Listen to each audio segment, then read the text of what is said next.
School ছাত্রীকে যৌন হেনস্থার অভিযোগে ধৃত স্কুল শিক্ষককে অবশেষে আদালতে পেশ করল পুলিশ। ধৃতের নাম মোহাম্মদ আলম। ওই স্কুল শিক্ষককে গ্রেফতার করে শিলিগুড়ি পুলিশ কমিশনারেটের মহিলা থানার পুলিশ। সেবক রোডের নার্সিংহোম থেকে ছাড়া পেতেই তাকে প্রথমে গ্রেফতার করে পুলিশ এবং তারপর তার শারীরিক পরীক্ষা করে শিলিগুড়ি মহকুমা আদালতে তোলা হয়। যদিও এই ঘটনায় নিজেকে নির্দোষ বলে দাবি ধৃত শিক্ষকের। পুলিশ সূত্রে জানা গিয়েছে, গত ৩রা জানুয়ারি বাড়িতে টিউশন পড়ানোর নামে ডেকে ছাত্রীকে যৌন নির্যাতন করার অভিযোগ উঠেছে ওই স্কুল শিক্ষকের বিরুদ্ধে। শক্তিগড় এলাকার একটি হাই স্কুলের শিক্ষকের বিরুদ্ধে এমনই অভিযোগ ওঠে।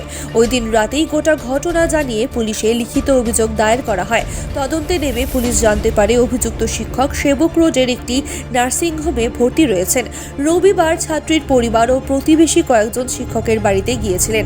সে সময় হাতাহাতিতে শিক্ষক নাকে চোট পায় বলে জানা গিয়েছে। এরপর থেকেই তিনি নার্সিংহোমে ভর্তি ছিলেন।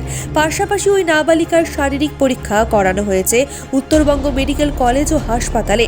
গোটা ঘটনার তদন্ত শুরু করেছে পুলিশ।